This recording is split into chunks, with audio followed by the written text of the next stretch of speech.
My name is Leo, and I'm addicted to grass.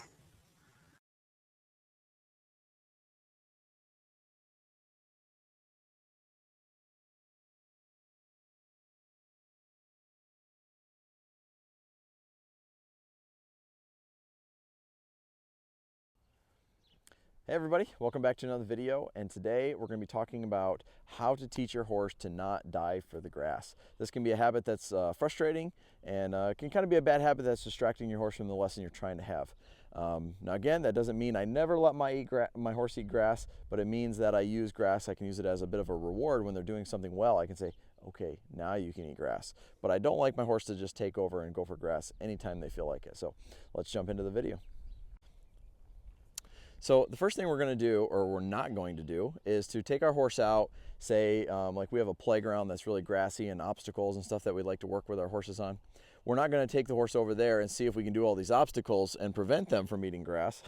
What we're going to do is isolate the don't eat grass game. So we're going to take them out to some nice green grass, and we're going to teach them how to stay connected to us and not the grass. So that's where we're going to start. And then once our horse is respectful to that and they're not taking over on us, then we can give them a cue and say, now you can eat grass when we say. So let's go ahead and get that set up. I want to interrupt this video to thank our sponsor of today's video, which is Transitions Treats. They sell a CBD supplement for horses, and if you're not familiar with that, there's lots of health benefits that go with it. It can help reduce inflammation, help with horses that are stiff or sore. It can even help horses be a little more emotionally settled, horses that have anxiety issues and stress issues. It also helps with digestion, and can be good for the horse's skin and coat, things like that. So if you're interested, you can check it out, Transitions Treats. It comes in a little cube like this. This is one that I give my mare Sage. My experience with it is I've used it on Sage, who has kind of a chronic little bit of inflammation in her hind legs, and just by giving her this supplement when she's traveling or in a stall, it's helped the inflammation stay down. So I've been really happy to use it with that with her. Make sure you guys check it out. It comes in two forms. You give them 2 of these a day. They absorb it through their mouth, and they really enjoy the treat. And then you can also, if your horse needs a little bit more, you can also have it in the drop format. So make sure you guys check out Transitions Treats. So this is my wife's horse, Leo, and he's a good horse, but he's been used for kids and lessons for beginners for quite a while now, the last few years. And he kind of gets to do a little bit of whatever he wants. And so he's pretty keen to take over and eat grass. Now, so that's why I picked him for this demo, because right now his yields are pretty dull and non-responsive. He's kind of used to he's very safe, but he's used to kind of doing whatever he wants.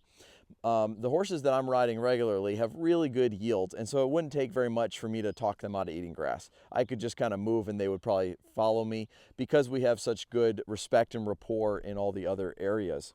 So I thought he'd be a good one for this, because I thought he'd have a little bit of trouble with it. And so one of the things that we're going to try to avoid is just pulling on the halter. This is a thing that I see a lot of people doing, and this can it doesn't work. It's just not that effective, and you end up teaching your horse to push into the halter more. Okay, so we don't want to do that. So what I am going to do is I'm going to have a stick and string with me here, and I'm going to kind of bring my life up and ask him to pick his head up. Since he didn't, I'm going to start tapping him until his head comes up, just like that. Now, if he goes for the grass again, I'm immediately going to start tapping. Okay? Very good, Leo. Oh. Now, most of the time when I'm training, I like to do what I call sign them up, meaning I like the horse to get fully committed to their mistake. But in this particular case, if I let him get all the way to the grass, he's probably going to think it might have been worthwhile, and he's probably going to keep doing it. So I had to tap him pretty hard there, but you could see, it wasn't bothering him, and so I had to tap him enough that it got effective. And some people are going to be like, "Oh, he's hitting that horse," and that sort of thing. The reality is, horses. This horse is an alpha horse out in the pasture, and he bites and kicks when he needs to if he wants to say that's my hay. And so me tapping him with the stick is just not offensive to him. Horses get more offended when they're unsure of pressure, not really because of the pressure. Okay, so you can see he's not afraid of the stick. Now, if you go to tap him and your horse moves around, I would redirect them and put them right back to where they were standing, because this can quickly turn into the horse thinks you said move. And I'm not asking him to move, I'm just asking him to not eat grass. And so then when he's standing here really nice, I'll give him a little bit more space, and I'll just keep rubbing him with the stick. Again, you can see that he's not afraid of the stick at all. Okay, I can move it all around him. He's not worried about it. Okay. Now I had to tap him pretty hard because he's pretty dull and lazy and pretty confident. If you had a more sensitive horse, you wouldn't have to tap him very much at all. Okay. But those are also typically the horses that don't have issues with the grass eating addiction. Okay. So now I'm just gonna take my stick off him. I'm gonna give him a little bit more space. I want to be thorough with this, and he's being pretty good here, but I could see him wondering. And we've probably worked with him on this in the past, just not as much recently. He's being pretty good. We'll give him a little bit more room. Oh, that was good. See, he came and he connected to me and not the grass. I love it when my horse can choose me over the grass. Oh. So I'm trying to tap him in the butt, and I don't want him to walk off here. So I'm going to put him right back to where he was. Very good. And then go back to rubbing him. So I don't want that to mean move anywhere. I just want it to mean don't go for the grass.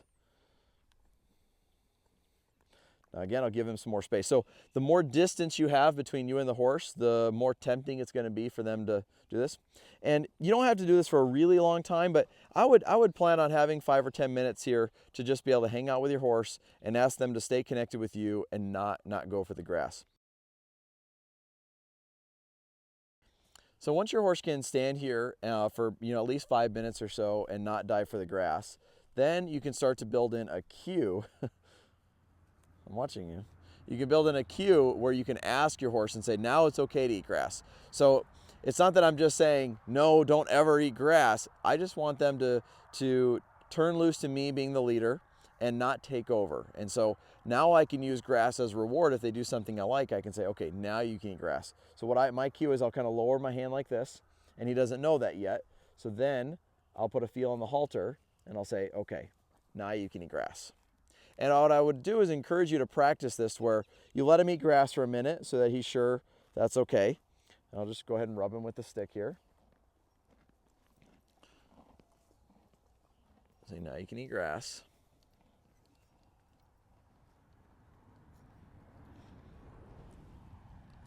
And you can see he's kind of figuring it out there. Very good.